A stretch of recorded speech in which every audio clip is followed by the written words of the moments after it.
Salve Maria Santíssima, vamos continuar meditando sobre os novíssimos, ainda sobre o juízo final. Estudamos o juízo final nas Sagradas Escrituras, agora vamos para as razões de conveniência do juízo final. É São Tomás que nos expõe estas razões. Os homens, depois da morte, vivem na maioria daqueles que ficaram na terra e são muitas vezes julgados contrariamente à verdade. Espíritos poderosos, mas falsos, como Spinoza, Kant e Hegel, recebem o tratamento de grandes filósofos.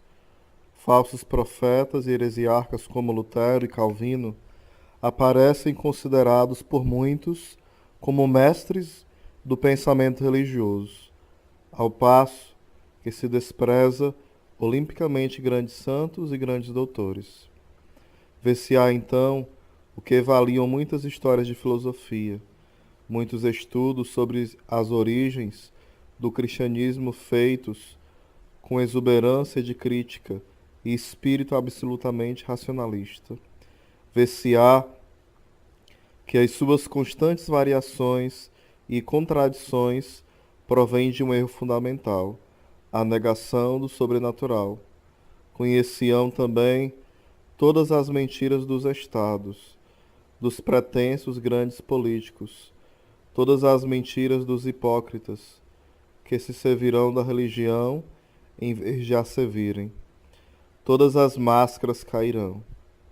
Poder-se-á julgar a história universal da humanidade e da Igreja.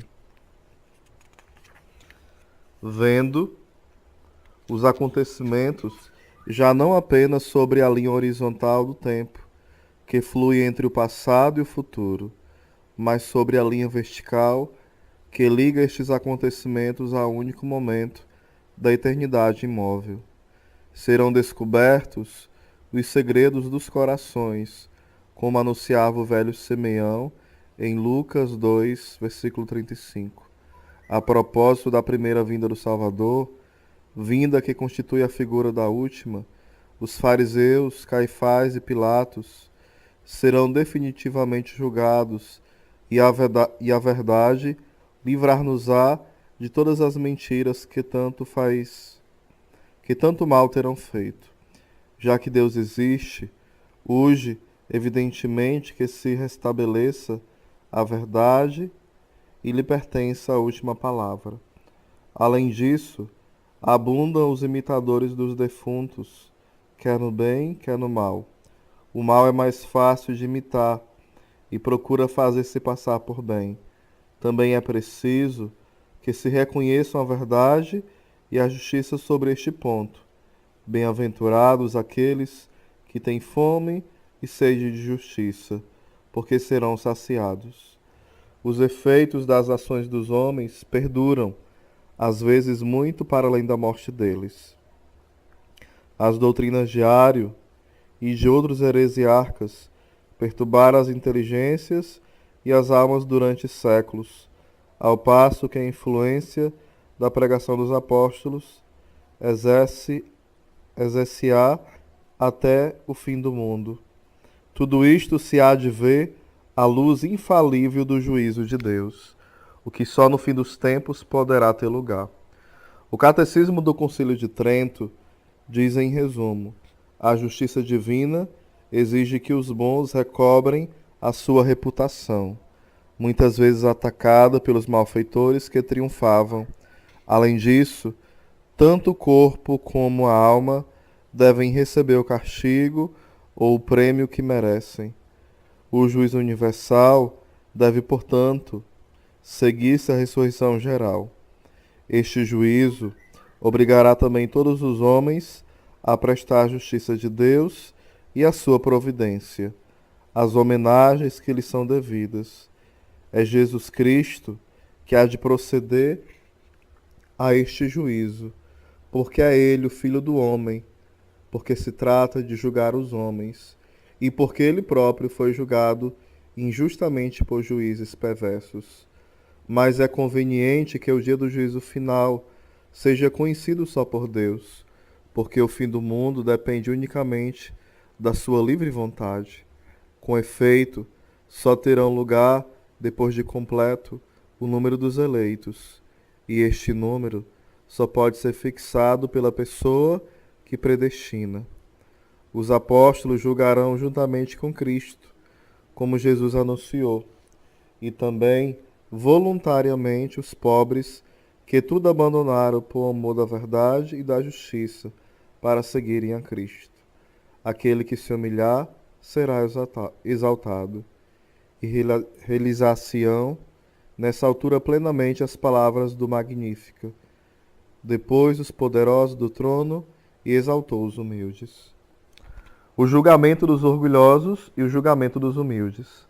Esta questão aparece amplamente tratada na imitação de Cristo. Diz o autor o seguinte: sem quase dares por isso, singularmente esquecido de ti próprio, caminhas direito ao dia do juízo. Tem lugar na terra um autêntico e salutar purgatório. O homem paciente, que vítima de ultraje se aflige mais pela malícia dos outros que pela sua própria injúria, que reza sinceramente por aqueles que o contristam e lhes perdoa do fundo do coração, mais vale purificar-nos agora dos pecados e desenraizarmos os vícios do que esperar pela expiação na vida futura. Cada vício terá o seu tormento próprio. O humilde e o pobre mostrarão nesse dia uma grande confiança, ao passo que o espanto envolverá o soberbo por todos os lados. Vê-se-á então que foi prudente neste mundo aquele que por Jesus Cristo não se importou que o considerassem insensato e desprezível.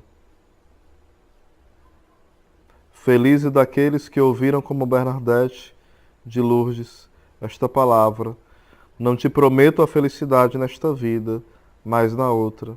Através de uma revelação especial, Bernadette via sim saber que estava predestinada, mas carregaria com muitas cruzes na terra.